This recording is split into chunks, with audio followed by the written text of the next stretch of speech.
राज्य कर्मचारी संयुक्त परिषद आजमगढ़ का द्विवार्षिक अधिवेशन और चुनाव संपन्न। आपको बता दें, आजमगढ़ रविवार को परिषद का द्विवार्षिक अधिवेशन जनपद अध्यक्ष पीएन सिंह की अध्यक्षता में संपन्न हुआ। मुख्य अतिथि बीपी मिश्रा, राष्ट्रीय अध्यक्ष इप्सेफ और विशिष्ट अतिथि सुरेश कुमार रावत प्रांतीय अध्यक्ष रहे। अधिवेशन में सीएमओ आजमगढ़ सहित अनेक प्रांतिक पदाधिकारी और 26 घटक संघों के प्रतिनिधि उपस्थित रहे। कर्मचारियों की समस्याओं पर चर्चा कर रहे आंदोलन की तैयारी पर बल दिया गया। चुनाव में पीएन सिंह अध्यक्ष, संजीव कुमार सिंह वरिष्ठ उपाध्यक्ष, सुभाष पांडे मंत्री, रामजतन यादव संप्रेक्षक, चंद्रशेखर सिंह संघर्ष समिति अध्यक्ष, ऋषिदेव मौर्य संयुक्त मंत्री, रणविजय सिंह संगठन मंत्री और संतोष यादव उपाध्यक्ष चुने गए।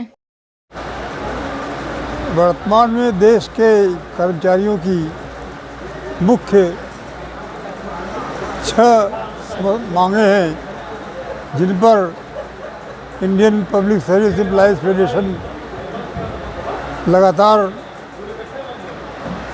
हर तरह से संघर्ष कर रहा है। वो परसुएशन भी कर रहा है, बातचीत कर रहा है और हमारी कोशिश है कि कर्मचारियों को की समस्याओं का समाधान हो जाए। हम भारत सरकार को,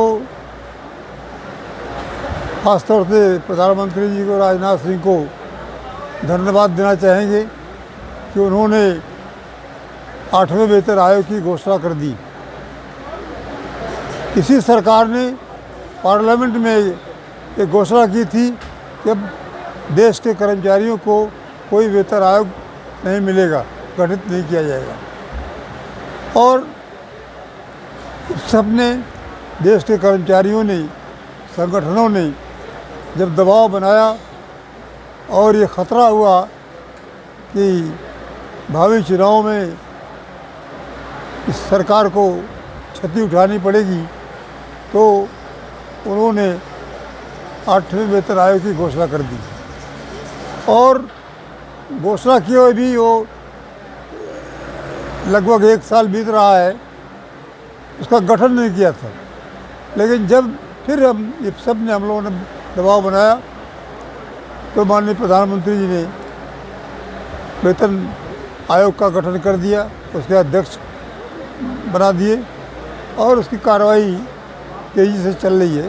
पहले भी चल रही थी, लेकिन वो अधिकारी लेवल पर चल रही थी, अब आयोग लेवल पर हो रही है। आयोग सबके विचार मान लेगा, सबके सुझाव लेगा, कर्मचारी संगठनों के लेगा, सरकार के लेगा, तो वो अपना रिपोर्ट 18 महीने में प्रस्तुत करेगा।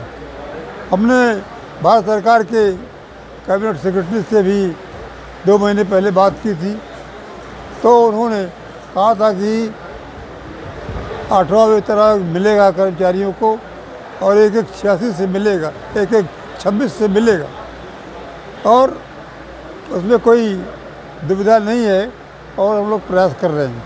तो 8वें वेतन आयोग का गठन एक बिंदु थी। दूसरा जो एक महत्वपूर्ण बिंदु पुरानी पेंशन बहाली का चल रहा है, इसके बारे में हम लोगों ने काफ़ी सरकार से बातचीत की, दबाव भी बनाया, कार्यक्रम भी दिए, सभी राज्यों में कार्यक्रम हुए, तो उन्होंने उसमें संशोधन किया। पहले एनपीएस बनाई, एनपीएस की जगह पर यूपीएस आया। तो जो पुरानी पेंशन की मुख्य मांग थी कि हमें 50% वेतन का पेंशन दी जाए, उसको यूपीएस में उसको एक्सेप्ट कर लिया सरकार ने। हम 50% वेतन का पुरानी पेंशन देंगे, मृतक आश्रित को नौकरी देंगे, उनके जो पारिवारिक पेंशन को देंगे, मतलब जो ओपीएस की सुविधाएँ मिल रही थी। और कोई मृतक अगर किसी की डेथ हो गई तो उसके लड़के को, आश्रित को नौकरी मिलेगी। लेकिन उसमें कुछ कमियां हैं जो जिसके वजह से आज कर्मचारी नाराज़ है। उसमें एक कमी है कि वो फुल पेंशन जो 20 साल में मिलती थी, उसको उन्होंने घटा करके 25 साल कर दिया। तो जो 20 साल के लोग रिटायर होंगे उनको 40% मिलेगी पेंशन। दूसरा ये है, उन्होंने किया कि जो 10 वर्ष की सेवा वाले हैं उनको 10,000 रुपये पेंशन मिलेगी, जो तो ठीक है, वो पहले भी सुविधा थी। लेकिन उसमें जो कमियां हैं ओपीएस और यूपीएस में, उसको दूर कराने का प्रयास कर रहे हैं। और हम कर्मचारियों को विश्वास दिला चाहेंगे कि पुरानी पेंशन की नाम चाहे कुछ भी हो, लेकिन पुरानी पेंशन की सभी सुविधाएं कर्मचारियों को मिलेगी और उनको सभी सुविधाएं देने का हम प्रयास कर रहे हैं और सफलता मिलेगी। और इस समय जो सबसे एक महत्वपूर्ण बिंदु है कि देश के नौजवानों को आउटसोर्सिंग के माध्यम से नौकरी दी जा रही है।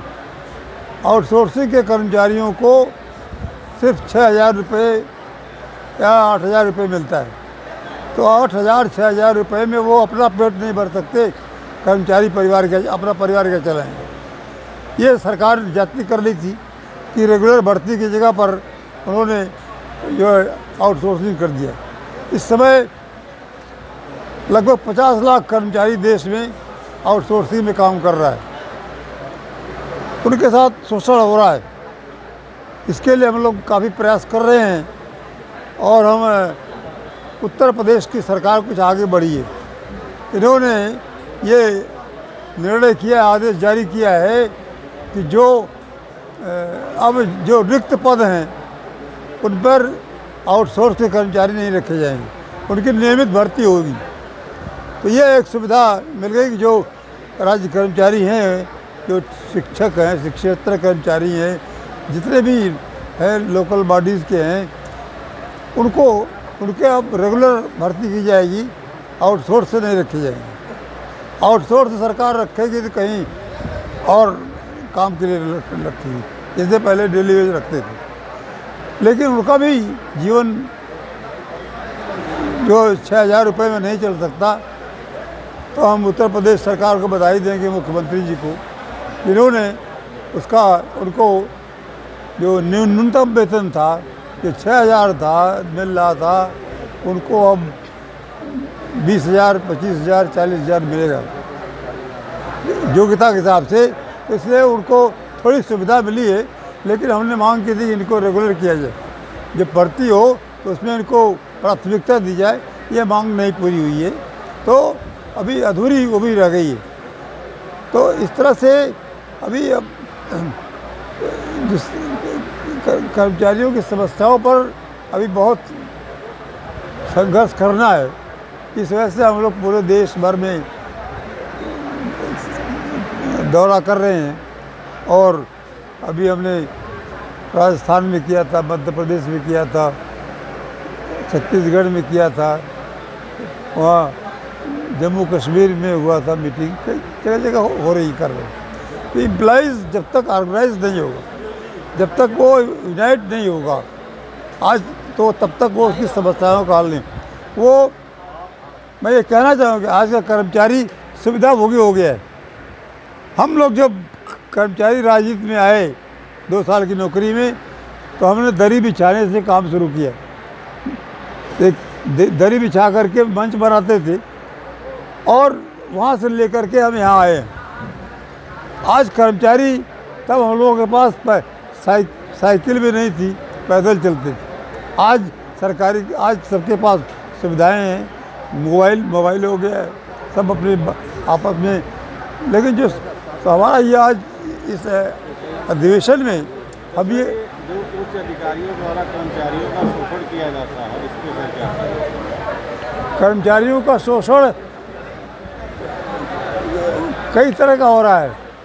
नेता कर्मचारी का शोषण करते हैं, अधिकारी कर्मचारी का शोषण करते हैं, कर्मचारी का शोषण कर रहे हैं, सब जगह शोषण हो रहा है। ये बहुत बड़ा एक जो भ्रष्टाचार फैला है, उसमें नीचे से ऊपर तक फैला हुआ है, हर जगह हो रहा है। अभी हमने एक बात आपको बताई, हमने प्रधानमंत्री जी को एक पत्र लिखा था कि आप कहते हैं देश में गरीबी दूर हो गई। आप शायद देखा होगा आपने, कहा कि गरीबी दूर हो गई। तो हमने उनसे कहा कि आप 80 करोड़ लोगों को फ्री राशन दे रहे हैं,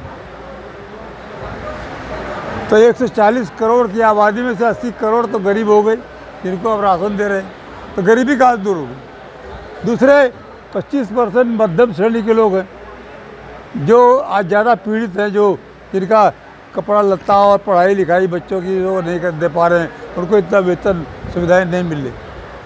और 25% पूंजीपति है जो वो रात बढ़ता जा रहा है, उसकी पूंजी बढ़ती जा रही है।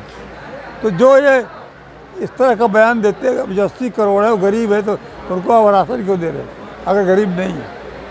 तो इसलिए सरकार के तरह तरह के बयान राजनीतिज्ञों के आते हैं, उसमें उनका हित निहित होता है। लेकिन हालात ये कि देश के 80% लोग वास्तव में जिनको राशन मिल रहा नहीं, मिडिल क्लास के लोग भी पीड़ित हैं। आप लोग भी कहीं नौकरी करते हो पत्रकारिता में, आपको इतना वेतन नहीं मिलता है सुविधाएँ कि आप अपने परिवार को चला सकें। महंगाई इतनी बढ़ी है, मिलावट इतना है कि आप सब्जी नहीं खरीद सकते हो, दाल चावल मसाला नहीं खरीद सकते हो, और हर चीज़ में मिलावट है। सब्जी में मिलावट है, मसाले में मिलावट है, घी में मिलावट है, तेल में मिलावट है, हर जगह मिलावट है। आज इस तरह से भी हो गया